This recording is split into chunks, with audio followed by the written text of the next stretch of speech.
புது புது அர்த்தங்கள் நிகழ்ச்சியை பார்த்துட்டு இருக்கிறவங்க எல்லாருக்கும் என்னுடைய அன்பான வணக்கங்கள்.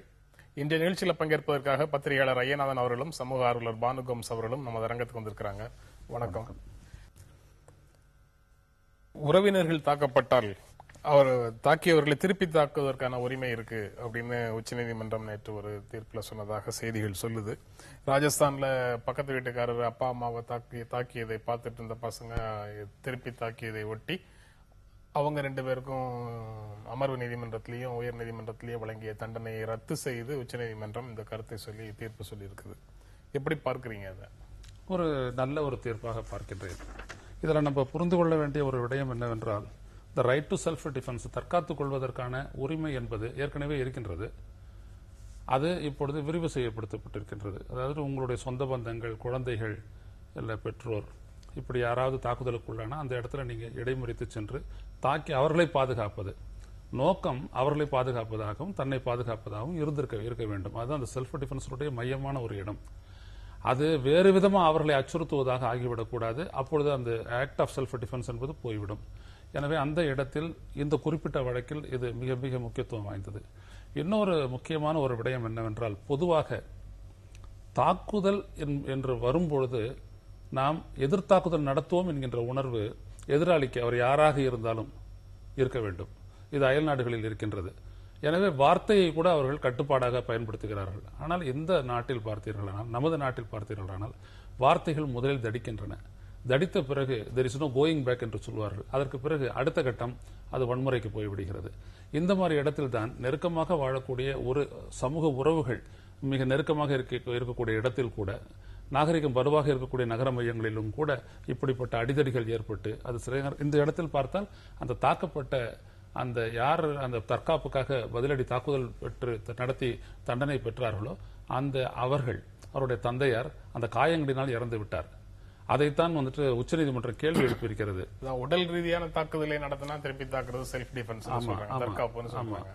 நீங்க வசவுக்கு பதிலாக முதல் அடியை இவர் கொடுக்கறது செல்ஃப் டிஃபென்ஸா? எப்படி மிக மோசமாக திட்டிட்டு இருக்கிறாரு ஒருத்தர். ஆமா, அது பொறுக்க முடியாம குடும்பத்தினரை எல்லாம் மோசமாக திட்டும் போது பொறுக்க முடியாம ஒருவர் அடிக்கிறாருன்னு வச்சுக்கோங்க. ஆமா, அதை எப்படி பார்க்கும் சட்டம்? இல்ல, அது அந்த இடத்துல கொஞ்சம் சிக்கலானதுதான். அந்த கோடை போடணும்.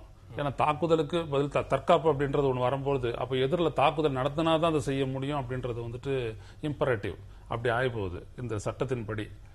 It is not taking law into our hands. It is to protect ourselves from an attack. அப்படின்றத இங்க புரிஞ்சுக்கணும். அப்படிப்பட்ட ஒரு இடத்துல வசை அப்படின்றது உங்களை எந்த இடத்துலையும் உங்களை காயப்படுத்தவில்லை அப்படின்ற ஒரு இடத்துக்கு அது தள்ளிடும். ஆனா வசை என்பது குற்றம் தான். ஐபிசியில் இன்னொரு இடத்துல அது வந்துருது. எனவே இந்த இடத்தில் நாம் பார்க்க வேண்டிய ஒரு விடயம் என்னவென்றால், பொதுவாக இப்படி நாம் பேசினால் அப்படி எதிராளி அடிக்கக்கூடிய ஒரு நிலை ஏற்படும் என்கின்ற ஒரு உணர்வு பொதுவாக பரவ வேண்டும் என்று நான் சொல்கின்றேன். நீங்க எப்படி பாக்குறீங்க? அதாவது இந்த மாதிரியான ஒரு தகராறு எதனால ஏற்படுது அப்படின்னா, ஒரு தாக்குதல் நடக்குதுன்னா அதுக்கு பின்னால எது ப்ரொவோகேட்டிவா இருந்தது, அது ஜாதி பிரச்சனையா, மதம் பிரச்சனையா, இல்ல மற்ற லோக்கல் அரசியல் பிரச்சனைகளா, எது அது கொஞ்ச நாளா ஃபெஸ்டர் ஆயிட்டே இருந்து ஒரு கட்டத்துல அது பஸ்ட் அவுட் ஆகுதா, இல்ல வேறு மாதிரியான இந்த மாதிரி ஜாதி மத பிரச்சனைகளா அப்படிங்கறதுல அது தனியாக பார்க்கணும்.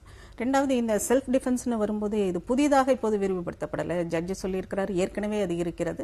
உறவினர்களுக்கு மட்டும் அது பொருந்தாது. பொதுவில் யாராவது பெண்ணை இழிவுபடுத்தினாலோ இல்ல வேற ஏதாவது ஒரு கொலைவெறி தாக்குதலை ஒரு மனிதர் மீது தோதோ பொதுவில் இருக்கிறவங்க அதை டிஃபென்ஸ்க்கு அந்த டிஃபென்ஸ்க்கு போகலாம். அந்த சமயத்துல தாக்குதலை செய்யலாம் அப்படிங்கிற ஒரு செல்ஃப் டிஃபென்ஸ் இது ஏற்கனவே இருக்கு. ஆனா இது காமன் மேனுக்கு தெரியாமலே இருக்குது. இந்த கேஸ் மூலமா அது வருது. ஆனா இந்த மாதிரியான ஒரு ஜட்ஜ்மெண்ட்ஸ் எல்லாம் கொடுக்கும்போது கொஞ்சம் காஷியஸா அதோட சேர்த்து ஒரு காஷனையும் சேர்த்தே சொல்லலாம் அப்படின்னு. ஒரு ப்ரொவோகேஷன் வரும்போது அதை எப்படி ஹேண்டில் பண்ணணுங்கிறது, பதில் தாக்குதல்ங்கிறத விட அது எப்படி ப்ரிவென்ட் பண்றதுங்கிறதையும் ஜட்ஜஸ் சேர்த்தே சொன்னா நல்லா இருக்கும். ஏன்னா ஒவ்வொரு கேஸும் யூனிக்கானது, ஒரு ஃபிங்கர் பிரிண்ட் மாதிரி. ஒரு கேஸுக்குள்ள தன்மை இன்னொரு கேஸுக்கு அப்படியே பொருந்தாது. அப்ப அந்த வார்னிங்கையும் சேர்த்தே கொடுத்தா நல்லா இருக்கும் அப்படின்னு. அந்த விஜிலன்ட் ஜஸ்டிஸ்னு சொல்லுவாங்களே, அந்த உடனடி நீதி வழங்குற பழக்கம் ஏற்கனவே இருக்கு. அதற்கும் இதற்கும் வேறுபாடு இல்லாம போயிடும். அந்த மாதிரி ஒரு யார் வேணாலும் இதை மிஸ்யூஸ் பண்ணலாம். அந்த செல்ஃப் டிஃபென்ஸ்ங்கிறதுல அவன் தாக்க வந்தா நான் செல்ஃப் டிஃபென்ஸ்க்காக பண்ணினேன் அப்படின்னு இந்த மாதிரி கொண்டு போயிடலாம். அப்ப அந்த இடத்துல தான் இந்த கேஸ் இதுக்கு பொருந்தும். ஆனா இது கொஞ்சம் காஷியஸா அணுக வேண்டியதுங்கிறத சேர்த்தே சொல்ல வேண்டிய ஒரு இது. எம்ஜிஆர் முதலமைச்சராக இருக்கும்போது கத்தி வச்சுக்க சொல்லி சொன்னது உங்களுக்கு நினைவு வரும்னு நினைக்கிறேன். உங்களுடைய பாதுகாப்புக்கு எல்லாரும் கத்தி வைத்துக் கொள்ளுங்கள் அப்படின்னு சொன்னதை போல இதுவா? அப்பவும் அவர் வந்து செல்ஃப் டிஃபென்ஸ், தற்காப்பை முன்னிறுத்தி தான் அவர் சொல்றாரு. இடையில சிபிஐ தலைவராக, மாநில செயலாளராக தாப்பாண்டியன் இருக்கும்போது ஒரு முறை மீண்டும் அதை சொன்னாரு. ஆக தற்காப்பு அப்படிங்கிறது பல இடங்கள்ல முக்கியமாக இருக்கு. அதுக்காக ஆயுதங்களை வைத்துக் கொள்ளலாம் அப்படிங்கிற மாதிரியான ஒரு நிலைக்கு அது அடுத்த கட்டமாக எடுத்துட்டு போகுமா? இல்ல, இது முழுக்க முழுக்க என்ன அப்படின்னு பாத்தீங்கன்னா, இது ஒரு சட்ட விளக்கம், அவ்வளவுதான். தண்டிக்கப்பட்டாரு, அந்த தண்டிக்கப்பட்டவங்களை வந்துட்டு நீங்க தண்டிக்கிறதுக்கு முன்னாடி ஏன் அவங்க அந்த ஆக்ட் ஆஃப் கிரைமுக்கு போனாங்க அப்படின்றத ஏன் விசாரிக்கல, ஏன் நீங்க பார்க்கல போலீஸ், ஏன் இந்த கீழ் நீதிமன்றங்கள் பார்க்கல அப்படின்றது தான் உச்சநீதிமன்றம் சொல்லியிருக்கு. பொதுவான செல்ஃப் டிஃபென்ஸ் அப்படின்றது சகோதரி பானுகோமஸ் அவர்கள் சொன்னதை போல நம்ம கண் முன்னாடி ஒரு பொதுஜனமே அல்லது ஒரு பெண்ணோ அல்லது ஒரு பலவீனமானவரோ தாக்கப்படும் போது கூட நம்ம போகலாம். ஆனா அந்த இடம் எவ்வளவு அளவுக்கு கொண்டு போகும் அப்படின்ற ஒரு இது ஒன்று இருக்கு. ஏன்னா இப்ப இந்த மாதிரி உச்சநீதிமன்றம் சொல்லும் போதுதான் ஒரு பொது உணர்வு அப்படின்றது பலம் பெறும்னு நான் நினைக்கிறேன். The right of self defence அப்படின்றது நான் கொஞ்சம் எக்ஸ்டெண்ட் பண்றேன். இது கூட கொஞ்சம் இதுவா தெரியும். இப்போ ஒரு போலீஸ்காரர் இறங்கி தடர் நேரம் வந்துட்டு பலார்னு ஒரு அடி விட்டுறாரு, என்னன்னு கேட்கறதுக்கு முன்னாடியே பட்டார்னு ஒரு அடுத்தபடி அவர் பயன்படுத்துறாரு. என்னடா ஒரு நாகரிக சமூகமாக, ஒரு ஜனநாயக சமூகம் மலர்ந்துள்ள ஒரு நாட்டில் this is a common scene. இது ஒரு பொது காட்சியாக இருக்கின்றது. அப்பொழுது இந்த ரைட் ஆஃப் செல்ஃப் டிஃபென்ஸ் இவர் அடிக்க வராரு அப்படின்னும் போது டக்குன்னு இவரும் ஒரு டிஃபென்ஸுக்கு ஒரு ஸ்டான்ஸ் எடுத்துட்டாருன்னு வச்சுக்கோங்களேன், ஒரு தாக்குதல் தயாராயிட்டாருன்னு வச்சுக்கோங்களேன், காவலர் அடிப்பாரா? நீங்கள் யோசித்து பாருங்க. இது வந்து ஒரு உளவியல் ரீதியான ஒரு இடம்.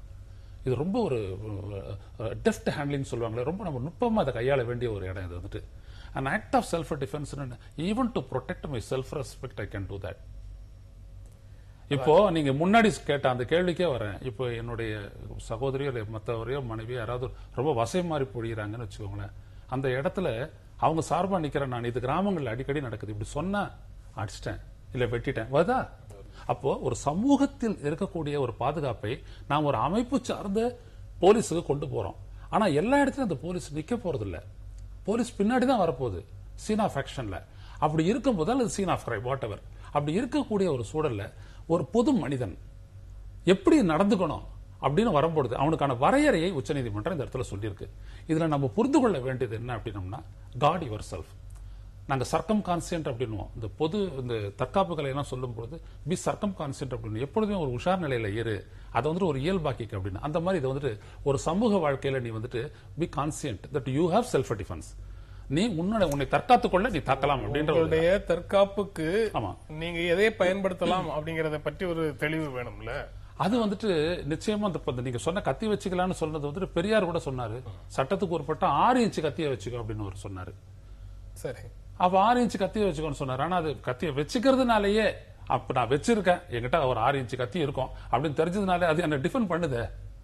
இந்த சமூகத்துல where there is no police next step. நான் பாக்குற ஒரு இடத்துல ஒரு காவல்ல எனக்கு இருக்கு அப்படின்னு வரும்போது, ஒரு 4 பேர் அடிக்கிறாங்க அப்படின்னு வரும்போது டக்குன்னு எடுத்து நான் அந்த 6 இன்ச்சு கத்தியை நான் காட்டுறேன் அப்படின்னு வரும்போது நான் என்ன கொஞ்சம் தற்காத்துக்கிறேனே. சோ அந்த இடத்துல வந்துட்டு சட்டம் அனுமதிக்குது 6 இன்ச்சுக்கு உட்பட்டது. அதுக்கு மேல போனோம் அப்படின்னா பொசஷன் ஆஃப் ஆர்ம்ஸ் அப்படின்றதுல நம்ம வந்துட்டு we will be prosecuted. அது வந்து ஒரு இது இருக்கு.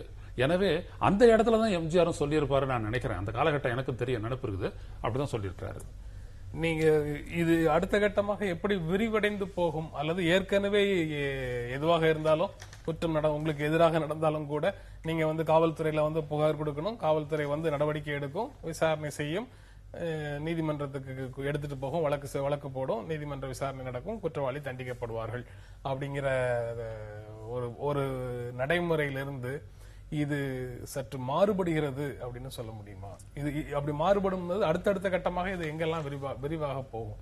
அதாவது 6 இன்ச்சு கத்தி அப்படின்னா செல்ஃப் டிஃபென்ஸ்ங்கிறது அந்த 6 இன்ச்சு கத்தியில முடிஞ்சிருமா அப்படிங்கிற கேள்விக்கு அடுத்து எடுத்துட்டு போகலாம். சட்டத்தை கேள்வி கேட்கலாம். 6 இன்ச்சு கத்தி தான் வச்சுக்கலாம், ஆனா செல்ஃப் டிஃபென்ஸுக்கு நீ ஒரு ஆளை கொல்லவே செய்யலாம் அப்படின்னு சட்டம் ஒரு பக்கம் அனுமதிக்குது.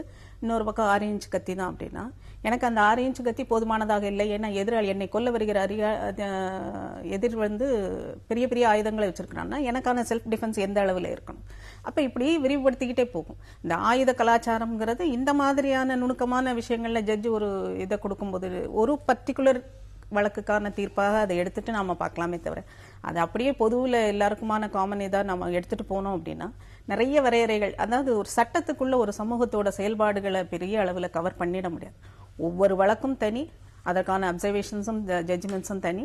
அதை வச்சுட்டு நாம ஓரளவுக்கு அந்த சட்டம் நமக்கான உரிமை எந்த அளவுக்கு கொடுக்குதுங்கிறத வச்சுக்கலாமே தவிர அதை ஃபுல்லா நாம எக்ஸ்ப்ளாய்ட் பண்ணோம்னா அது பொதுவாக நம்ம சமூகத்தில் என்னன்னா ஒவ்வொரு சட்டமும் மிஸ்யூஸ் பண்றப்படுகிறது அதிகமா. அதே மாதிரி இது மிஸ்யூஸ் ஆறதுக்கு தான் நிறைய சான்சஸ் இருக்கு. அப்படி சொல்ல முடியாது. அறிவாளை வச்சுக்கோ அப்படின்னு சொல்லல, கத்திய வச்சுக்க அப்படித்தான் சொன்னாங்க. ரெண்டாவது விஷயம், உங்களுக்கு வரக்கூடிய த்ரெட் பர்செப்ஷன்றது வேற. என்னை இப்படிதான் வந்துட்டு தாக்குவாங்களா, இதுவே என்ன தற்காத்துருமா அப்படின்னு அவங்க சொல்றாங்க. தற்காப்புக்கு அடிப்படையில தேவை ஒரு விஷயம் சட்ட அறிவு, சட்டத்தை பற்றிய உணர்தல். இன்னொரு விஷயம் என்ன அப்படின்னீங்கன்னா துணிவு. அது இருக்கணும். அது இல்லாத கையில அறுவாளை வச்சிருந்தாலும் நடுக்கம் தான், அது வேற விஷயம். நான் அந்த இடத்துக்கு வரல. நமது தலைவர்கள் ஒரே ஒருத்தர் தான், பீகாரை சேர்ந்த ஒரே ஒரு அமைச்சர் தான் சொல்லியிருக்காரு அறுவாளை வச்சுக்கங்க அப்படின்னாரு. அவர் ஏன் சொன்னார் அப்படின்னம்னா, சகோதரி பானுகம்ஸ் முன்னாடி சொன்னாங்களே ஒரு சாதி ரீதியான வன்முறை அது அப்படின்னு வரும்பொழுது அது இன்னைக்கு வீட்டுக்கு வீடு அறுவாள் இருக்குது, அது வேற விடையும். அது பயன்படுத்தும் போது அது ஒரு குற்றமாகுது, வேற இது. ஆனா தட் டிஃபென்ஸ், அவன் எடுப்பான் அவன் வெட்டுவான் அப்படின்ற ஒரு எண்ணம் இருக்கிறது தான் வந்துட்டு போலீஸ்ல இருந்து ரொம்ப தள்ளி இருக்கக்கூடிய ஒரு சமூகத்தில் கூட ஒரு பாதுகாப்பு உணர்வை நிலைநிறுத்துகிறது. இட் இஸ் அ சைக்காலஜி, அது ஒரு உள்ளுணர்வு. அதனால அதை நம்ம சொல்ல முடியாது. அதே நேரத்தில் இதுல இது சம்பந்தமா டிஜிபி கேபி சிங் அப்படின்ற ஒரு சொன்னது கூட கிரியேட்டட் எ ஃபிளட்டர் என்று சொல்லும் போது கூட அவர் சொல்றாரு, போலீஸ்மேன் தான் வந்துட்டு எல்லா இடத்துலையும் உங்களை பாதுகாத்துருவான்னு சொல்ல முடியாது. உங்களுடைய if someone insults a woman or tries to kill a person, then the common man has the right to take the criminal's life. அப்ப அவங்க வந்துட்டு வழிகாட்டுதல்ன்றது தெளிவா தான் இருக்கு. உணர்ச்சி வயப்பட்டு நம்ம செஞ்சிடுறது அப்படின்ற ஒரு விடயத்தை நம்ம இந்த இடத்துல பேசவே இல்லை. ஒரு ஆர்கனைஸ்டு சொசைட்டில இப்படி இருக்கக்கூடிய ஒரு த்ரெட் பர்செப்ஷன் இருக்கக்கூடிய இன்னைக்கு இருக்கக்கூடிய ஒரு சமூகத்துல 4 பேர் சேர்ந்தா 2 பேர் மட்டுமே இருக்கக்கூடிய ஒருத்தனை அடிச்சிடலாம் அப்படின்ற ஒரு விடயம்லாம் வந்துட்டு நடக்குது கிராமங்கள்ல நான் பார்த்திருக்கிறேன். அந்த மாதிரி இடங்கள்ல வந்துட்டு இந்த ஆயுதத்தை கையாள தெரிஞ்ச ஒரு நிலை வந்துட்டு அவர்களை தற்காத்துக்கிறது, இன்னும் ஒரு பெரிய ஒரு குற்றச்செயல் நடக்காமல் தடுக்கிறது என்பது உண்மை. எனவே an act of self defense, தற்காத்துக் கொள்வதற்கான நடவடிக்கை என்கின்ற அடிப்படையில் இதை புரிந்து கொண்டு அந்த வரையறையோடு நிற்க வேண்டும் என்று நான் கருதுகிறேன். இல்ல, அந்த இதுலயே நான் ஒரு இதை பாக்குறேன். கிரிமினல்ஸ் லைஃப்னு சொல்லும்போது கிரிமினல்ங்கிறது எந்த இதுல வரும்? ஒரு ஆக்ட் ஆஃப் கிரைம் நடத்தின அப்புறம் தான் அவர் கிரிமினல் வர்றாரு, அதுக்கு முன்னால அவர் அட்டாக்கர் தான். அப்ப நானும் அவர் என்ன அட்டாக் பண்ண வருகிறாருங்கும் போது அவர் கிரிமினலா இல்லையாங்கிற கேள்வி வருது. கிரிமினலை நீ கொல்லலாம்னு சட்டம் சொல்லுது, ஆனா யார் கிரிமினல்ங்கிறது கேள்வி வருது. அது மாதிரி இந்த இதுல நிறைய எனக்கு கேள்விகள், அதுல சிக்கல் இருக்கு. உங்களுடைய வீட்டுல வந்து வீட்டை அழிக்க வர்றவங்களை நீங்க கொல்லலாம், இது வந்து சட்டத்தை கையில் எடுத்துக் கொள்வது ஆகாது. ஆனா இந்த சட்டம் இருப்பது வந்து இதற்கான அனுமதி இருப்பது, சட்டத்தில் இதற்கான அனுமதி இருப்பது வந்து சாதாரண மக்களுக்கு தெரியாதுன்னு அவர் சொல்றாரு. நீங்க சொல்ற அந்த போலீஸ் அதிகாரி சொல்றாரு, ஹரியானா போலீஸ் அதிகாரி சொல்றாரு. இது வந்து அடுத்தடுத்து இப்ப வெளிநாடுகள்ல குறிப்பாக அமெரிக்கால இருக்கக்கூடிய ஒரு நிலையை வந்து யோசிச்சு பார்த்தோம்னா அதை நோக்கி நம்ம போறோமா, ஆயுதம் சார்ந்து நம்மளுடைய பண்பாடு மாறிட்டு இருக்குதாங்கிறது தான் எனக்கு இதுல அடிப்படையான கேள்வி.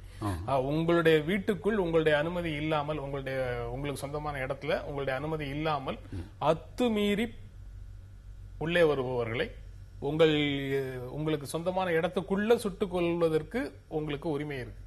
அவர் உங்களை தாக்க வருவதாக கருதி தான் அவர் தாக்க வந்தவராக இருக்கணும்னு அவசியம் இல்ல. ஆனா உங்களுடைய அனுமதி இல்லாம உங்க இடத்துக்குள்ள வந்தவரை நீங்க சுட்டுக் கொள்ளலாம். ஆனா அது வந்து அந்த உடல் வந்து உங்க இடத்துக்குள்ள இருக்கணும் அப்படின்ற மாதிரி, அப்படின்னா நீதிமன்றம் உங்களை விடுவிப்பதற்கான வாய்ப்பு இருக்கு. இல்ல, அதுல வந்துட்டு அந்த செயலில் ஈடுபடுபவர் வந்துட்டு தன்னை தற்காத்துக் கொள்வதற்காக நீதிமன்றத்தில் கடுமையாக போராட வேண்டியது இருக்கும். அந்த ஆக்ஷன்ல வந்துட்டு இவர் செல்ஃப் டிஃபென்ஸ் எடுக்கிறதுன்றது வேற, இல்லாத நிலையில வேற, பார்த்து அதுக்கு தான் அவர் வராருன்னு சொல்லி எடுக்கிறதுன்றது வேற. அப்படி சில அரசியல்வாதிகள் செஞ்சிருக்கிறாங்க. ஆனா அது வந்துட்டு பின்னாடி நீதிமன்றத்தால் தண்டிக்கப்பட்டிருக்கிறது. ரெண்டாவதுல நம்ம ரொம்ப பயப்பட வேண்டிய ஒரு விஷயம் என்னன்னா ஆயுத கலாச்சாரம். இப்ப நீங்க அமெரிக்காவை சுட்டி காட்டுறதுனால சொல்றேன், யார் வேணாலும் to defend themselves they can acquire a licence and have to up to 2 arms, 2 வச்சிருக்கலாம். 80% 90% வரைக்கும் ஆர்ம்ஸ் வச்சிருக்காங்க. அது எப்படி போய் முடியுதுன்றது ஒரு தெரியும். இது வந்து ஒரு சொசைட்டியை அல்லது ஒரு தேசத்தை நாம் எவ்வாறு கட்டி எழுப்புகின்றோம் என்பதுதான் ரொம்ப ரொம்ப முக்கியமானது. அதான் இப்போ இந்த நாட்டில் பயன்படுத்தப்பட்ட ஆயுதங்கள் எல்லாம் எடுத்துக்கிட்டீங்கன்னு பார்த்தீங்கன்னா ஆக்குபேஷனல் வெப்பன்ஸ் எல்லாமே இந்த மாதிரி சிக்கல், கொடுவா, இந்த மாதிரி இதெல்லாம் தான் இருக்குது. நான் திருப்பாச்சேரி ரேஞ்சுக்கு நான் போல, அது சினிமாக்காரங்க பண்ணிட்டு இருக்கிறது வித்தாது. ஆனா பாத்தீங்க அப்படின்னம்னா அதை எடுத்துக்கிட்டு போறது அப்படின்றதெல்லாம் நீங்க பாத்தீங்க அப்படின்னம்னா அதெல்லாம் ஒண்ணும் கிடையாது. கொஞ்சம் நீளமா இருக்கக்கூடியதெல்லாம் வந்துட்டு வெட்டுறதுக்கு பயன்படுத்துறாங்க. அந்த மாதிரி தான், அந்த மாதிரி ஆக்குபேஷனல் வெப்பன்ஸ் தானே தவிர மற்றபடி வேற எதுவும் கிடையாது. கோபம் வந்துச்சுன்னா சில நேரங்களில் மண்வெட்டி எடுத்து போட்டுறாங்க. இதெல்லாம் நடக்குது. இது வந்துட்டு ரொம்ப அந்த உள்ளூர் சைக்காலஜி, சமூக பார்ப்பு இதுல சம்பந்தப்பட்ட ஒரு விடயம். ஆனா with respect to self defence வரும்பொழுது the man must have to protect himself. அது ரைட் டு எக்ஸிஸ்டன்ஸ் அப்படின்ற ஒரு இடத்துல இருந்து அது பார்க்கணும். அந்த இடத்துல தான் உச்சநீதிமன்றம் அது சொல்லுது. இன்னொன்று வந்துட்டு மாடஸ்டி, ஒரு பெண்ணுன்னு வரும்போது அது முக்கியமாக கருதக்கூடிய ஒரு சமூகத்தில் அவ்வளவுதான். மற்றபடி நீங்க வந்துட்டு ஆயுதங்கள் மனிதர்களுக்கு பாதுகாப்பு அளிக்கும் அப்படிங்கிற கோட்பாட்டை நாம ஏற்கிறோம். நாங்க வந்துட்டு தற்காப்பு கலையில நாங்க என்ன சொல்றோம்னா, arms is nothing but an extension of your arm. அவ்வளவுதான். ஆனா இங்க அடிப்படை தேவை வந்துட்டு துடிச்சலும் எந்த நிலையிலையும் வந்துட்டு அசராம இருக்கக்கூடிய அந்த புத்தியினுடைய எச்சரிக்கை தன்மையும் தான். அதான் நான் சொன்ன சர்க்கம் கான்செப்ட் அப்படின்ட்டு எந்த இடத்துலயும் நம்ம அதுல இருக்கணும். இப்போ ஒருத்தர் வீசவே வராரு, குறைஞ்சபட்சம் உங்களுக்கு தலையாவது பின்னாடி எடுத்துக்க தெரியணும். இது ரொம்ப ரொம்ப முக்கியம். இது முழுக்க முழுக்க இந்த இடத்துல ஆர்ம்ஸ் அப்படின்னு ஒண்ணு வரும்போது என்ன அப்படின்னா, நீங்க ஒரு பர்செப்ஷனுக்கு வந்துடுறீங்க. இந்த மாதிரி நம்ம பேசுறோம் செஞ்சுட்டோம், அவன் ஒரு 4 பேரோட வந்து அடிப்பான் அப்படின்னு தெரியும் பொழுது, அப்ப நீங்க உங்களுடைய மனைவி, உங்க வீட்டுல இருக்கிற 2 பிள்ளைங்களாம் வச்சு கடை பாத்துருவோம் 2ல 1. இது கிராமங்கள்ல சர்வசாதாரணமா நடக்கிறது. ஏன்னா வீட்டு வாசப்படிக்கு மேலேயே வந்துட்டு சொறி வச்சிருப்பாங்க, நல்ல ஒரு பெருசா. அப்படியெல்லாம் வருது. அது எதுக்கு அப்படின்னம்னா தற்காத்துக் கொள்வது, அவ்வளவுதான். அது வராதே கூட போலாம். எனவே இது வந்துட்டு ஆயுதம் வச்சுதான் ஒரு சொசைட்டி தானே காப்பாத்திக்கணும் அப்படின்றது வேற. இது முழுக்க முழுக்க இண்டிவிஜுவல், ஃபேமிலி, இனி க்ளோஸ்டு சூழல், சின்ன சூழல்ல தான் வந்துட்டு இதை வந்துட்டு பேசியிருக்கிறாங்க. அது என்ன அந்த இடத்துல சுருக்கித்தான் நம்ம புரிஞ்சுக்கிறவே ஒழிய இதை விரிவுபடுத்தி பார்க்க வேண்டாம்ன்றது என்னோட கருத்து. விரிவுபடுத்தி பார்க்க வேண்டாம்னு சொல்றாரு. ஆனா இதை படிக்கும்போது இது அடுத்தடுத்த கட்டமாக எப்படி வருங்கிற ஒரு எண்ணம் வர்றது, எண்ணம் அச்சமோ கவலையோ வர்றதை வந்து தவிர்க்க முடியல. நீங்க எப்படி இல்ல ஆயுதம் வச்சுதான் வெட்டணுங்கிறது இல்ல. செல்ஃப் டிஃபென்ஸ் உபயோகப்படாத ஒரு இடம் எது இருக்குன்னா அமிலவீச்சு. நீங்க ஆசிட் த்ரோ பண்ணிட்டாங்கன்னா அதுக்கப்புறம் அதுல என்ன இருக்குது, யாரை கொல்ல முடியும், யாரை டிஃபெண்ட் பண்ண முடியும். செல்ஃப் டிஃபென்ஸ் அந்த இடத்துல இன்னொரு பெண்ணுக்கு நடந்தாலும் சரி, இன்னொரு ஆணுக்கு நடந்தாலும் சரி, இல்ல தனக்கே நடந்தாலும் சரி, அதுல இருந்து எப்படி தற்காத்துக் கொள்வது. இந்த மாதிரி நிறைய விஷயங்கள் இந்த மாதிரியான கிரைம்ல இருக்கிறது. அட்டாக் அப்படிங்கிறது பலவிதமான அட்டாக்கை நாம பார்த்துட்டே இருக்கோம். சில இதுக்கு செல்ஃப் டிஃபென்ஸே உபயோகப்படவே செய்யாது. சில இதுல செல்ஃப் டிஃபென்ஸ்ங்க பேர்ல மிஸ்யூஸ் பண்ணலாம். ஆக சட்டங்கள் வந்து ஒரு கைட்லைனா எடுத்துக்கணுமே தவிர நாம எப்படி அணுகிறோம் அப்படிங்கிறது, இல்ல ஒரு பிரச்சனைன்னு வரும்போது அதை எப்படி அணுகுகிறோம். ஒரு வார்த்தைகளிலோ தடித்த வார்த்தைகள்னு இவர் ஆரம்பத்தில் சொன்னார். அதுதான் ஆரம்ப புள்ளி. அதுதான் அந்த தடித்த வார்த்தைகளை விட்டுட்டு எப்பவுமே ஒரு கார்டியல் இதை வந்து என்ன டென்ஷனான ஒரு இதுலயும் வந்து நாம மெயின்டைன் பண்ணணும் அப்படிங்கறத அடிப்படையா ஒரு சொசைட்டில சொல்லிக்கிட்டே இருக்கணும். இந்த மாதிரி ஜட்ஜ்மெண்ட்ஸ் வரும்போது கவுண்டரா அந்த இதையும் அட் அ டைம் நம்ம சேர்த்து சொல்லும் போதுதான் ஒரு பேலன்சிங் இது வரும். இல்லாட்டி சட்டத்திலேயே இடம் இருக்குன்னு இது மிஸ்யூஸ் ஆறதுக்கு நிறைய இது ஒரு மாப் ரூல் பெரிய அளவுல இருக்கிற ஒரு நாடு நம்மளுடையது. ஈஸியா ப்ரொவகேட் ஆகும், மக்கள் ப்ரொவகேட் ஆகுவாங்க. டக்குன்னு ஆயுதத்தை எடுத்து ஒரு 2 குழுக்களாக சேர்ந்து ஒருத்தர் அட்டாக் பண்ணிக்கிறது. இந்த மாதிரியான உணர்ச்சி கொந்தளிப்புல இருக்கிற ஒரு மக்கள் திரளுக்கு நடுவுல இந்த மாதிரி ஒன்ன கட்டவிழ்த்து விட்டுறதுங்கிறது என்ன மாதிரி ரியாக்ஷனை கொண்டு வருங்கிறதுல தான் எனக்கு ஒரு கவலை இருக்கு. சகோதரி பானுகோம்ஸ் அவர்கள் வந்துட்டு ரொம்ப விரிவுபடுத்தி பாக்குறாங்க. அது mass psychology is all together different. அந்த இடம் கிடையாது. இது என்ன அப்படின்னா எக்ஸ்க்ளூசிவ்லி செல்ஃப் டிஃபென்ஸ், அவ்வளவுதான். இப்போ இரவுல வந்துட்டு நம்ம நிறைய கொலை, அது மர்டர் ஃபார் கெயின் நம்ம பார்த்திருக்கோம். அந்த இடத்துல வந்துட்டு நீங்க பார்த்தீங்க அப்படின்னா அந்த உளவியல் அப்படின்றது ரொம்ப ரொம்ப முக்கியம். ஒருத்தர் கதை வந்துட்டு தட்டுறாங்க, இல்ல கதை உடைக்கப்படுது அப்படின்னு வரும்போது ஒரு அச்சுறுத்தல், அவர் அச்சத்துக்கு ஆளாகாம டக்குன்னு கையில கிடைக்கிறத எடுத்துக்கிட்டு டக்குன்னு போயிட்டு அதை ஃபேஸ் பண்ணிடுவோம் எப்படியும் அப்படின்னு சொல்லிட்டு ஒரு ஆம்பளை போறான்னு வச்சுக்கோங்களேன். அப்ப அந்த இடத்துல வந்துட்டு அவன் சாதாரணமா வரும்போது, அந்த இடத்துல நான் சொல்லல அப்படின்னு சொல்ல நீங்க சிரிச்சிடாதீங்க தயவு செஞ்சு. ஒரு பெண்ணு கிராமத்துல பெண்ணை வெட்டுவாங்க நல்லா, அப்படி அந்த இடத்துல வந்துட்டு பாத்தீங்க அப்படின்னா இந்த மாதிரி ஒரு ரூலிங் வந்துட்டு அவங்களுக்கு ஒரு கரேஜை கொடுக்கும். அதுக்கு தான் நான் அந்த இடத்தை பாக்குறேன். மற்றபடி இது வந்துட்டு ரொம்ப விரிவுபடுத்தி பார்க்க வேணாம். அது உச்சநீதிமன்றம் தெளிவுபடுத்தி இருக்கிறது. கூடங்குளம் அணுமின் நிலையத்தில் பணியாற்றி வரக்கூடிய ஊழியர்களுடைய பாதுகாப்பு விஷயத்துல எந்த விதமான சமரசமோ அலட்சியமோ காட்டக்கூடாதுன்னு இந்திய அணுசக்தி கழகத்துக்கு தேசிய மனித உரிமைகள் ஆணையம் கண்டிப்புடன் அறிவுரை வழங்கியுள்ளது அப்படின்னு ஒரு செய்தி இருக்குது. கடந்த மே 2014 28ஆம் தேதி மே 14 2014 நடந்த ஒரு மின் உற்பத்தி பணிகளின் போது கொதிகலனிலிருந்து வெந்நீர் கொட்டி ஒரு 6 பேர் படுகாயமடைந்தார்கள். அவர்களுக்கு வந்து அவங்க உடல்ல 60% 70% தீக்காயம் ஏற்பட்டது. அவர்களுக்கு இழப்பீடு வழங்க வேண்டும்னு சொன்னதனுடைய அடிப்படையில இந்த செய்தி வந்திருக்குது. நீ எப்படி பார்க்கறீங்க இதை? அதாவது இழப்பீடு வழங்கணுங்கிறதுக்கு முன்னால நியூக்ளியர் பவர் பிளான்ட்டுக்கெல்லாம் அந்த மாதிரி ஒரு இது நடந்து கோர்ட் டைரக்ஷன் கொடுக்கறதுங்கிறதே அடிப்படையில் அது என்ன மாதிரி இயங்குதுங்கிற கேள்வியை தான் கொண்டு வருது. அதனுடைய கொதிநிலைங்கிறது என்ன டிகிரியில் இருக்கும்னு பார்த்துக்கோங்க. அது ஒரு மனித உடல்ல பட்டதுன்னா என்ன அளவுக்கு அது பர்ன் ஆகும். 60 to 70% போட்டிருக்காங்க. அதுவே நடந்திருக்கவே கூடாது. அவங்க சேஃப்டி மெஷர்ஸ்ல ஹெல்மெட்டும் ஷூஸும் மட்டும் தான் போட்டிருந்தாங்க. பாடி கார்டு போடலை அப்படிங்கிறாங்க. ஏன் போடாம ஒரு ஸ்டாஃப் உள்ள போறாங்க? அதை நிர்வாகம் எப்படி அனுமதித்தது? அப்ப என்ன மாதிரி ட்ரைனிங் கொடுக்கறாங்க? அந்த வெந்நீர் கொட்டுவதற்கான காரணம் என்ன? அது என்ன ஃபால்ட்ல இருந்து வந்தது? ஆக நியூக்ளியர் பவர் பிளான்ட் என்ன மாதிரி ஸ்ட்ரிக்ட் இதுல இயங்கணும் பாதுகாப்பு இதோட அப்படிங்கறதுல இருந்து நிறைய தவறுகள் அந்த இதுல இந்த லேப்சஸ் ஏன் நடந்ததுங்கிறது முதல்ல அந்த பவர் பிளான்ட்டை நோக்கி மிக கடுமையான கேள்விகளை முன்வைக்க வேண்டியது நீதி. அதை விட்டுட்டு நாம காம்பன்சேஷன் போனோம்னா அடுத்தடுத்து இது நடந்துட்டே இருக்கும். காம்பன்சேஷன் கொடுத்து அதை இது பண்ணிட்டே இருக்கலாம். நடந்திருக்கவே கூடாத ஒரு சம்பவம்னு தான் நான் இதை பார்க்கிறேன். நடந்திருக்கவே கூடாத சம்பவம், ஆனா நடக்குது. பல்வேறு காரணங்களால நடக்குது. ஹியூமன் எரர் தாண்டியும் ஹியூமன் எரர்ங்கிறது ஒரு நியூக்ளியர் பவர் பிளான்ட்ல முடிந்த அளவு தவிர்க்கப்பட வேண்டிய 99% தடுக்கப்பட வேண்டியதுங்கிறது. சரி, ரொம்ப அருமையா சொல்லிட்டாங்க அவங்க. இது முதல்ல நடக்கவே கூடாது. ஏன்னா இது அப்படியேப்பட்ட ஒரு இடம் கிடையாது. இது ஒரு தொழில்நுட்பத்தை, மிகவும் ஆபத்து நிறைந்த ஒரு தொழில்நுட்பத்தை பயன்படுத்தி மின்சாரம் தயாரிக்கின்றோம் என்று சொல்லும் பொழுது கடைபிடிக்க வேண்டிய பாதுகாப்பு நடவடிக்கைகள், சேஃப்டி மெஷர்ஸ் என்பது வேறு எந்த தொழிற்சாலைக்கும் இல்லாத மிக அதிகமானது கொண்டது. நம்ம போய் பார்த்தோம் அப்படின்னோம்னா இந்த பேரிடரை தொடர்பான தவிர்ப்பு அந்த ஆணையத்தினுடைய அந்த இணையதளத்துக்கு போய் பார்த்தீங்க அப்படின்னோம்னா என்னென்னலாம் இவங்க சொல்லியிருக்காங்களோ இது எதையுமே கூடங்குளத்துறையோ இல்லை மற்ற இடங்களையோ செய்யலை என்பதுதான் உண்மை. ஆனால் அதை மறைக்கிறாங்க.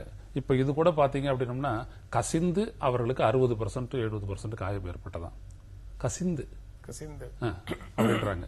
இந்த செய்தி கூட கசிந்து பத்திரிகையாளர்கள் கண்டுபிடிச்சுதான் போட்டது. இவங்க வெளியில கூட சொல்லல. இதே மாதிரி பார்க் என்று சொல்லப்படும் பாபா அட்டாமிக் ரிசர்ச் சென்டர்லயும் இதே மாதிரி நடந்தது. அங்கேயும் 6-7 பேர் பாதிக்கப்பட்டாங்க. அது என்னதுன்னு வெளியிலேயே சொல்லவே இல்லை, மறைக்கிறாங்க. ஏன் இந்த மாதிரி ஒரு சீக்ரஸியை மெயின்டைன் பண்றாங்க? நம்முடைய நாட்டு மக்கள் தானே பாதிக்கப்படுறது. இந்த அணு உலைகள் எல்லாம் நம்ம நாட்டு மக்களுக்காகவும் நம்ம நாட்டுக்காகவும் தானே. இதுல ஏன் நீங்க சீக்கிரட்டை பண்றீங்க?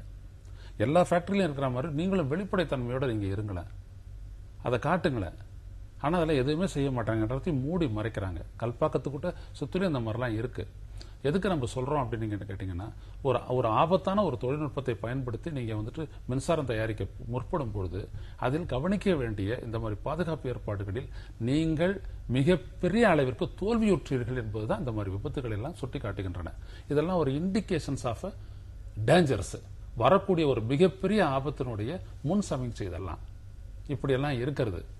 இதெல்லாம் ரொம்ப ரொம்ப பெரிய ஆபத்தான ஒரு விடயம். தேசிய மனித உரிமையான ஒரு உரிமையின் அடிப்படையில் இவங்க எந்த அளவுக்கு கண்டுகொள்ளப்பட்டிருக்கின்றார்கள் என்பது குறித்து அது பேசியிருக்கிறதே தவிர மற்றபடி இது அந்த மக்களை மட்டுமல்ல, அந்த பணியாற்றுபவர்கள் மட்டுமல்ல, அந்த பகுதி சார்ந்த மக்களுக்கு கூட மிகப்பெரிய ஒரு அச்சுறுத்தல் இவைகளில் இருக்கின்றது என்பது குறிப்பிடத்தக்கது. அதனாலதான் அந்த அணு உலை பற்றிய சந்தேகங்களையே எழுப்பிக்கிட்டு இருக்கிறாங்க. ஏதோ இது பூ உலக நண்பர்கள் மற்றவர்கள் செய்யக்கூடிய ஒரு விடயம் அல்ல. உலக அளவில் நீங்கள் எடுத்துக்கொண்டால் அணு உலைகளை தொடர்பான பாதுகாப்பு அம்சங்கள் கடுமையான ஐயப்பாட்டிற்குரியது என்பதை அவ்வப்போது வெளிப்படுத்திக் கொண்டே இருக்கின்றார்கள். இல்லாட்டி நம்ம கிட்ட இவ்வளவு அணு உலைகளை விற்கக்கூடிய அமெரிக்கா 74க்கு அப்புறம் ஏன் ஒன்னத்தை நிறுவல? ஜப்பான் ஏன் அடுத்த அணு உலைக்கு போகல?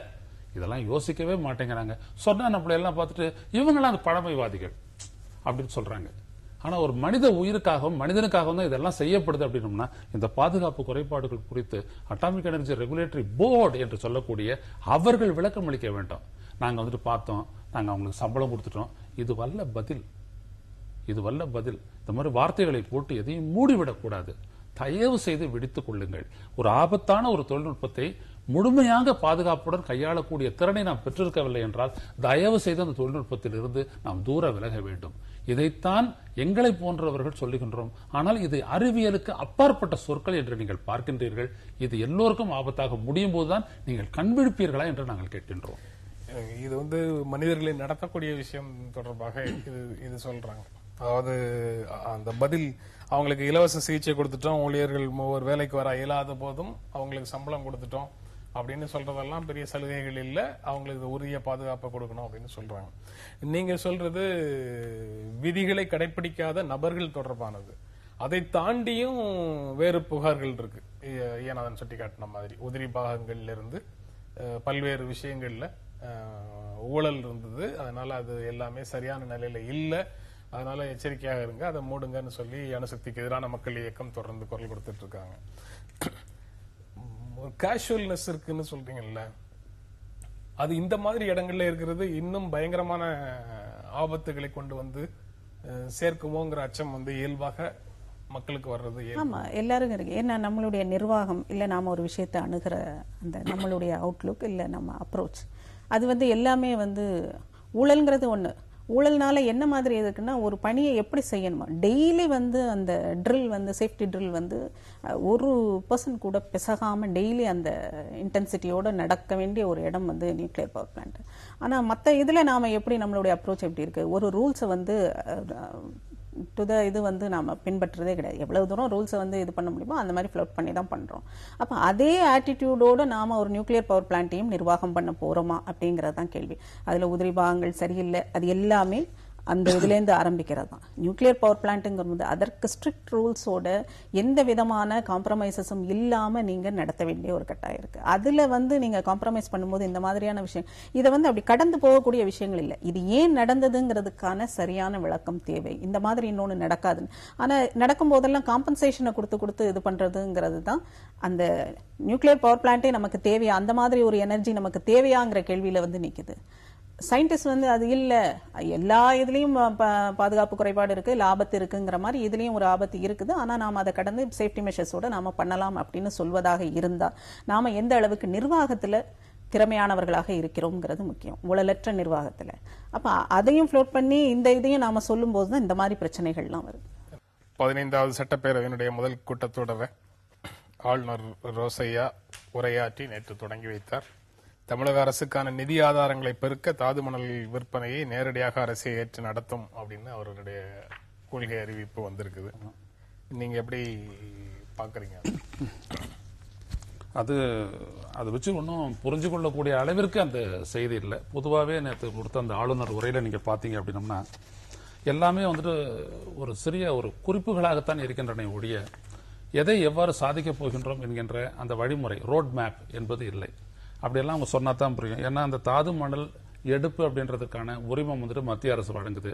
அதை இவங்க எப்படி தலையிட்டு எப்படி அதை முறைப்படுத்த போறாங்க அப்படின்றத சொல்லல. அது எடுக்கிறதுக்கு மட்டும் அவங்க அப்படின்னா வாங்குறவங்க இவங்க இப்ப வாங்கி அரசு ஏற்றுமதி செய்யுமா அப்படின்ற பல்வேறுபட்ட கேள்விகள்லாம் எழுகின்றது. அதெல்லாம் பத்திட்டு இதுக்கு மேல விளக்கம் இதுக்கப்புறம் நடக்கக்கூடிய ஒரு 4 நாள் சட்டமன்ற கூட்டத்தொடரில் கிடைக்குமா என்று நாம் பார்க்க வேண்டும். எனவே அது வரைக்கும் நம்ம எதையும் சொல்ல முடியாது. மற்றபடி பாத்தீங்க அப்படின்னம்னா இந்த அரசுக்கு ஒரு நெருக்கடி இருக்கின்றது, ஏராளமான கடன் இருக்கின்றது. அதே நேரத்தில் இவர்கள் தேர்தலில் கொடுத்த வாக்குறுதிகள் இவைகளெல்லாம் நிறைவேற்றுவதற்கு போதுமான நிதி ஆதாரங்களை திரட்டுவதற்கான வரி விதிக்கும் அதிகாரங்கள் மத்திய அரசிடம் அதிகமாக குவிந்துள்ள ஒரு நிலையில் என்று வரும்பொழுது இவர்கள் அந்த நிதி ஆதாரத்தை எவ்வாறு திரட்டப் போகின்றார்கள் என்ற கேள்வி எழுகிறது. அதற்கு இந்த அரசு பதில் சொல்ல வேணும். ஏன்னா இப்ப இந்த ஜிஎஸ்டி வந்துருச்சு அப்படின்னம்னா கமர்ஷியல் டாக்ஸஸ்ல இருந்து வரக்கூடிய வரிகள் அப்படின்றது கூட பாத்தீங்கன்னா ஒரு பகிர்வின் மூலமா இந்த அரசுக்கு எவ்வளவு கிடைக்கும் அப்படின்ற ஒரு இடத்துக்கு இறங்கி நிக்க வேண்டியது இருக்கும். அதுல இழப்பீடை ஈடு கட்டுவதற்கு மத்திய அரசு தயாராக இருக்கிறது. ஆனால் தங்களுடைய தேவைக்கு ஏற்ப வரி விகிதங்களை அதிகரிக்கக்கூடிய அந்த அதிகாரம் மாநில அரசுக்கு இல்லாமல் போகிறது. அப்ப அந்த ஒரு விடயத்தில் தான் தமிழக அரசு மிகப்பெரிய அளவில் தயக்கம் காட்டுகிறது. அந்த இடத்தை இவர்கள் எவ்வாறு இட்டு நிரப்ப போகின்றார்கள் என்பதை பார்க்க வேண்டும்.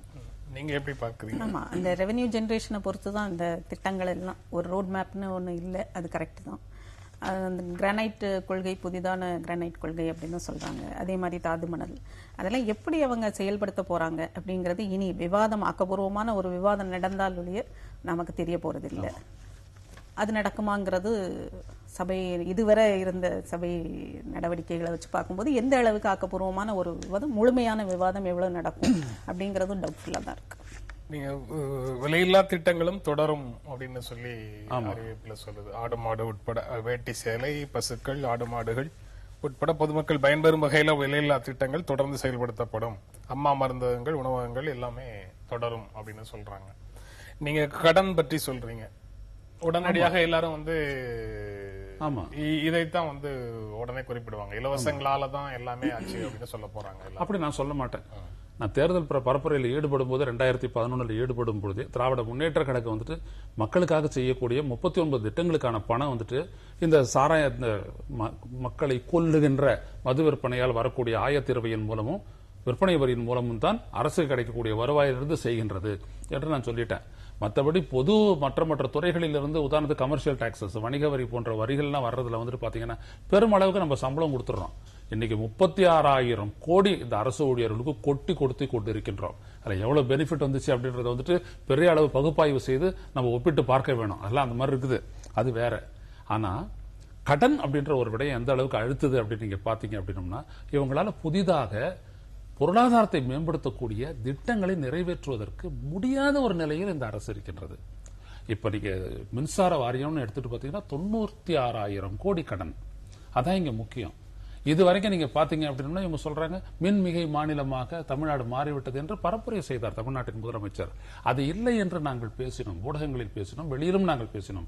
காரணம் என்னவென்றால் மின்மிகை மாநிலமாக தமிழ்நாடு மாறிவிட்டது என்றால் 7,300 மெகாவாட் மின்சாரம் வெளியிலிருந்து வாங்குவது ஏன் என்று கேட்டோம்.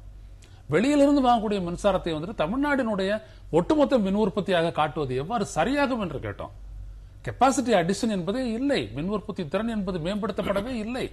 இப்பொழுது கூட 13,000 அனல் மின் நிலையத்தின் மூலமாகவும் 3,000 சூரிய சக்தியின் மூலமும் சொல்லியிருக்கீங்க. ஆனா இந்த 3,000 சூரிய சக்திக்கான ரோட் மேப் இல்ல. அப்பவே நான் இதுல ஈடுபட்டேன். ஒரு வணிக ரீதியா ஈடுபடும் பொழுது இதனுடைய நோடல் ஏஜென்சி என்று சொல்லக்கூடிய அரசினுடைய அந்த முன்னெடுப்பு நிறுவனமான டிட்கோவுடன் பேசும்பொழுது 10 சோலார் பார்க்கை உருவாக்கி அதிலிருந்து ஒவ்வொரு பார்க்கிலிருந்து 300 மெகாவாட்னு சொன்னாங்க. தமிழ்நாட்டில் ஒரு பார்க்கு கூட உருவாகவில்லை. அப்ப நீங்க பாத்தீங்க அப்படின்னம்னா வெறும் இவங்க வந்துட்டு ட்ரீம்ஸ் பாலிசியை வந்துட்டு ஒரு கனவாக வச்சிருக்காங்க. பர்சியூட் இல்ல, அதை கடைபிடிச்சு நிறைவேற்றுவதற்கான வழிமுறை இல்ல. இல்லாதனுடைய விளைவு பொதுவில் வந்துட்டு இன்வெஸ்ட் பண்ண வரவங்களையும் கூட இவர்கள் சரியாக அணுகவில்லை.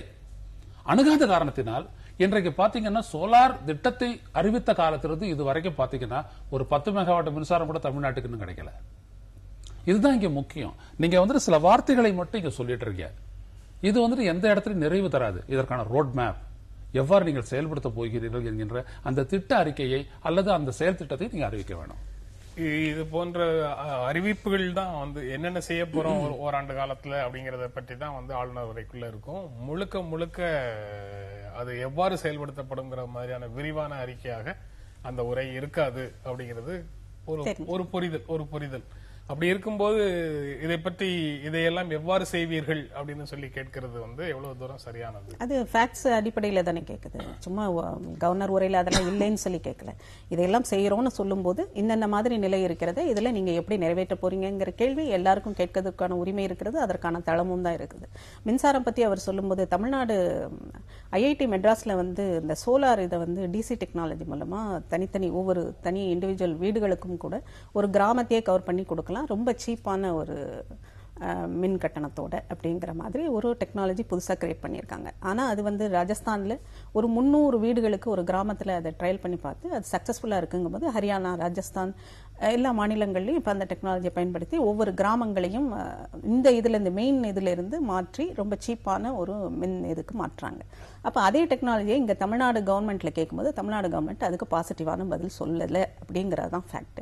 அப்போ இங்கேருந்து தயாரான ஒரு டெக்னாலஜி மற்ற மாநிலங்களில் அதை அடாப்ட் பண்ணும்போது தமிழகத்தில் ஏன் பண்ணலை? ஏன்னா இங்கே மின் தேவை அதிகமாக இருக்கிறது, அதை அடாப்ட் பண்ணலாம். இந்த மாதிரி நிர்வாக குளறுபடிகள் இதுக்கு பின்னால் ஊழல் காரணமாக இருக்கலாம், இல்லை வெளியில் வாங்கக்கூடிய அந்த அதிக விலை கொடுத்து நம்ம மின்சாரம் வாங்குறோங்கிற ஒரு ஃபேக்ட் இருக்கும்போது ஏன் அதை செய்கிறீங்க, இதை ஏன் செய்யலைங்கிற கேள்வி ஆட்டோமேட்டிக்காக வரும். ஆக இந்த மாதிரியான விஷயங்கள் எல்லாம் நீங்கள் வந்து சரியான ஒரு நிர்வாகத்தை நோக்கி நகர்த்தினா இந்த நிதி சிக்கலை வந்து ஓரளவுக்கு குறைக்கலாம். நிர்வாகத்தை சரி பண்ணுவதன் மூலமாகவே பாதி நிதிச்சுமை குறையும் அப்படிங்கும்போது அதை நோக்கிய ஒரு ஸ்டெப்பாவது நாம பாக்குறோமான்னா இல்ல. அப்ப கேள்விகள் எழத்தானே சார். நிர்வாகத்துல நிதியை கையாள்வது ஒரு முக்கியமான விஷயம். ஆனா நிதி சுமை அப்படிங்கிறதுக்கு அப்படின்னு சொன்ன உடனேயே சாதாரண தனியார் நிறுவனமாக இருந்தாலும் சரி, அரசு சார்ந்தவங்களாக இருந்தாலும் சரி, அரசை பற்றி விமர்சிக்கிறவங்களாக இருந்தாலும் சரி, உடனே நீங்க சொல்றது ஊழியர்களுக்கு கொடுக்கக்கூடியதுதான் பெருஞ்சுமைன்னு சொல்றீங்க. இப்ப நீங்க பேசும்போது அதுதானே சொன்னீங்க, ஊழியர்களுக்கு கொட்டி கொடுக்கிறோம் அப்படின்னு. கொட்டி கொடுக்கிறோம். ஆமா ஆமா. நான் அது ரிசல்ட்ல இருந்து நான் சொல்றேன். நான் இப்போ ஒரு அரசு நிர்வாகம் இருக்கு, அதுக்கு வந்துட்டு வேற எதுக்கும் ஒரு விவசாயி வந்துட்டு ஒரு குவிண்டாலுக்கு 50 ரூபாய்க்கு தலைக்கீழ நின்று தண்ணீர் குடிக்க வேண்டியது இருக்குது, கடல்ல இறங்கி போராட வேண்டியது இருக்குது. அப்புறம் அவங்க ஒரு 50 ரூபாய் மத்திய அரசு கொடுத்தாங்கன்னா நாங்க ஒரு 25 ரூபாய் சேர்த்து கொடுக்குறோம்னு சொல்ல வேண்டியது. எல்லாம் பிச்சை போடுற மாதிரி இருக்குது. ஆனா இந்த அரசு ஊழியர்களுக்கு மட்டும் ஒரு கமிஷன் போடுறாங்க, சென்ட்ரல்லையும் சரி ஸ்டேட்லயும் சரி போட்டு அங்க கொடுத்துறாங்கன்னா அங்க கொடுத்த உடனே இங்க கொடுக்குறாங்க. எவ்வளவு வந்துட்டு கூடுதலா அதுக்கான எக்ஸ்பெண்டிச்சர்னா ஒரு 2000 கோடி சர்வ சாதாரணமா போகுது. நான் என்ன சொல்ல வரேன்னா, ஒரு ரிசல்ட்ல இருந்து நீங்க பாருங்க, இந்த ஆட்சி நிர்வாக கட்டமைப்பு எப்படி இந்த மக்களுக்கு எல்லாத்தையும் டெலிவர் பண்ணிருதுன்னா எதுக்கு அம்மா உதவி ஒரு போன் சிஸ்டம் வச்சிருக்கீங்க? இந்த அரசு நிர்வாகம் சிறப்பா இயங்கி மக்களுக்கு தேவையானதெல்லாம் எடுத்துட்டு போய் கொடுத்தது அப்படின்னம்னா அதுக்கு கம்ப்ளைண்ட் பண்ணி நிறைவேற்றக்கூடிய அளவிற்கு ஏன் இன்னொரு உதவி திட்டத்தை நீங்க கொண்டு வரீங்க? ஒண்ணு. இன்னொரு விடயத்தை நான் சொல்றேன். நீங்க வந்துட்டு ஒரு அரசு அப்படின்றது வந்துட்டு சில விடயங்களில் திட்டங்களை முன்னெடுப்பதாக இருக்க வேண்டும், சில இடங்களில் திட்டங்கள் முன்னெடுப்பதற்கு உதவுவதாக ஃபெசிலிட்டேட் இருக்கணும். இதுவரை இருந்த அதிமுக அரசு கடந்த 2018 2011 இதுக்கு முன்னாடி இருந்த அரசு ஃபெசிலிட்டேட் பண்ணல. உதாரணத்துக்கு மின்துறை அமைச்சரோ மின்சார அமைச்சகமோ ஃபெசிலிட்டேட் பண்ணாம பல இன்வெஸ்ட்மெண்ட் இங்க வராதே போயிடுச்சு. அப்ப அந்த நிலை தொடருமானால் உங்களால எதையும் சாதிக்க முடியாது. நான் அதான் சொல்ல வரேன். நீங்க சோலார் பார்க்கே உருவாக்காம சோலார் எனர்ஜிக்கு நீங்க எப்படி போவீங்க? அதுக்கே நீங்க ஏர்மார்க் பண்ணலையே, பிளேஸ் ஏர்மார்க் பண்ணல, யாரையும் பண்ணாத போது நீங்க இன்வெஸ்ட்மெண்டே வா அப்படின்னா என்ன ஆகும்? இது தப்பா போகும். அதுக்கப்புறம் அப்ப இந்த இங்க ஒண்ணு போனா நோக்கியா இந்த மாதிரிதான் ஆகும். இதெல்லாம் வந்துட்டு நோக்கியா பத்தி இவங்க பேசுறாங்க. நோக்கியா வந்துட்டு அந்த மாதிரி அவன் திடீர்னு கிளம்பி போறதுக்கான காரணம் என்ன? நீங்க போட்ட மெமரண்டம் ஆஃப் அண்டர்ஸ்டாண்டிங். அதை வெளிப்படையா சொல்ல முடியுமா உங்களால? வெளிப்படையான நிர்வாகத்தின் மூலம்னு நீங்க சொல்லிருக்கீங்க. வெளிப்படையான நிர்வாகம் டிரான்ஸ்பரன்சி இருக்குமா? இருந்திருந்தால் அந்த மெமரண்டம் ஆஃப் அண்டர்ஸ்டாண்டிங் இதுக்கு மேல போட போறதையாவது மக்கள் முன்னாடி வைப்பீங்களா? வச்சுட்டு நீங்க செய்வீங்களா? இதெல்லாம் தான் கேள்வி. எனவே நாம யாரையும் குற்றம் சாட்டல. இந்த ஒரு அரசனுடைய ஃபெயிலியர் வரும்போது அது அதிமுக அமைச்சரவை என்று மட்டும் பார்க்காதீர்கள், நிர்வாக அமைப்பையும் சேர்த்து பாருங்கள். அவருடைய பங்கும் இதில் இருக்கின்றது என்று சொல்லுகின்றேன். சரி, அதிமுக இருந்தாலும் சரி, திமுக இருந்தாலும் சரி, யாரு இருந்தாலும் சரி, இந்த ஸ்டேட் மிஷினரி அப்படின்னு சொல்லப்படுகின்ற அரசு இயந்திரத்துல அரசு ஊழியர்கள் இருக்கத்தான் செய்வாங்க. அரசு ஊழியர்களுக்கு கொடுக்கக்கூடிய அவர்கள் இல்லாம ஓரளவும் அசையாது அப்படிங்கறதுதான். இல்ல அதெல்லாம் அசைஞ்சிருக்குது. அரசர் காலத்துல இவ்வளவு பெரிய அமைப்பு வச்சுக்கிட்ட செஞ்சாங்க, அப்பெல்லாம் நல்லா தானே நடந்துச்சு. இப்பவும் நீங்க வந்து உள்ளுக்குள்ள போய் பாத்தீங்கன்னா அங்கேயும் வந்து ஏராளமான இடங்கள் வந்து காலி இடங்கள் நிரப்பப்படாமல் இருக்கலாம். புதிதாக ஆட்களை எடுப்பதற்கு தடை இருக்குங்கிறது சொல்லலாம். அவங்களுடைய பிரச்சனைகள் 1000 இருக்கு. அவர்களை வந்து நீங்க எப்படி கையாளுறீங்கிறதை பற்றியும் அவங்க கிட்ட குறைகள் நிறைய இருக்கு. அதை பற்றி நம்ம பொதுவாக கருத்துல கொள்றது கிடையாதுன்னு சொல்றேன். நீங்க அரசு சார்ந்தவர்களாக இருந்தாலும் சரி, தனியார் சார்ந்தவங்களாக இருந்தாலும் சரி, அவற்றை பற்றி பேசுறவங்களாக இருந்தாலும் சரி, முதல்ல வந்து சுமை அப்படின்னு சொன்ன உடனேயே முதல்ல ஊழியர்களுக்கு கொடுக்கக்கூடிய சம்பளம் தான் சுமை அப்படிங்கிறது தான் முதல்ல வருது. காஸ்ட் ஆஃப் ப்ரொடக்ஷனை குறைக்கணும்னு எங்க சொன்னாலும் லேபர் காஸ்ட கட் பண்ணுங்கிறது தான் முதல்ல வருது. இல்ல ஐயா, நீங்க ரொம்ப எச்சரிக்கையா நீங்க பாருங்க. நான் லேபர் சைடுக்கு நான் போல, மணி மெஷின் மேன் அப்படின்ற அந்த இடத்துக்கு நான் போல. ஒரு விவசாயி எழுப்புற கேள்வியை நான் இங்க வந்து பொதுவில் வச்சு, நீங்க மக்கள் திரள்ல ஒரு பகுதியினரை இன்னொரு பகுதியினருக்கு எதிராக முன்னிறுத்தி பேசுவது அப்படிங்கிறது வந்து சரியா? அப்படி நான் செய்யவே இல்லை. நீங்க விவசாயிகளுக்கு கிடைக்க வேண்டிய விஷயங்கள் எப்படி கிடைக்கணுங்கிறதுக்கான தனியாக ஒரு நீங்க சொல்ற மாதிரி ஒரு திட்டத்தை நீங்க கொடுங்க. அதுக்காக வேறொரு இது முதல் நாளே நடந்துருச்சா இந்த மாதிரி விஷயம்?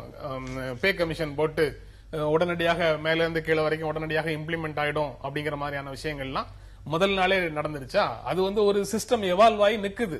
It is a sort of protectionism. நீங்க பேசக்கூடிய விடயம் கொஞ்சம் நல்லா பாருங்க. நான் என்ன சொல்ல வரேன், ஒரு அரசு ஊழியருக்கு இருக்கக்கூடிய ஒரு ப்ரொடெக்ஷன் இன்னைக்கு வந்துட்டு ஒரு தனியார்ல வந்துட்டு நல்ல வேலை பார்க்கக்கூடிய ஐடி ஊழியர் கூட இல்ல. ஒரு ப்ரொடெக்ஷன் கிடையாது. தனியாரை போலவே அரசு ஊழியரையும் எந்த நேரத்தில் வேணாலும் அரசு வெளியேற்றலாம். எந்த விதமான பணி பாதுகாப்புலையும் இருக்கிறாங்கன்னு சொல்ல முடியாது. எல்லா அரசு துறைகளுக்குள்ளேயும் எந்த விதமான விசாரணை இல்லாம அவர்களை வந்து பணியிலிருந்து நீக்குவதற்கான ஒரு ப்ரொவிஷன் உள்ளுக்குள்ள இருக்கும். ஏன்னா இந்த சட்டங்களை நீங்க போட்டீங்களா, நான் போட்டேன்னா இவங்க போட்டாங்களா, யாரோ போட்டதை வந்து தழுவி எடுத்து வச்சிருக்கிறோம். அதுக்குள்ள பணியிலிருந்து நீக்குவதற்கான அனைத்து ப்ரொவிஷனும் இருக்கு. நடக்கிறது இல்லங்கிறதுனால இவங்களும் அதை நீக்குன்னு சொல்லி போராடுறது இல்ல. ஆனா அதுவே விவாதத்துக்குரிய விஷயம். நம்ம எவ்வளவு தூரம் பேசியிருக்கிறோம். தனியார் வந்துட்டு ஊழியர்கள் இந்த லேபர் லாஸ்ல பண்ணக்கூடிய மாற்றங்களை பொறுத்து நம்ம எவ்வளவு பேசியிருக்கிறோம். அந்த இடத்துல எல்லாம் இல்லாத ப்ரொடெக்ஷனை இவங்க அனுபவிக்கிறாங்கல்ல. ப்ரொடெக்ஷன் என்ன சொல்ல வரேன், எப்ப வேண்டுமானாலும் வெளியில அனுப்பலாம், எப்ப வேண்டுமானாலும் வெளியில நீங்க ப்ரொடெக்ஷன் சொல்ல. அப்படி எல்லாம் ஒரு அச்சுறுத்தல் இருந்ததுன்னா ஏன் இந்த அரசு இயந்திரம் இவ்வளவு மந்தகதியில இயங்கி இவ்வளவு தூரம் இந்த தோல்விகளுக்கு அது ஒரு பங்காகிறது?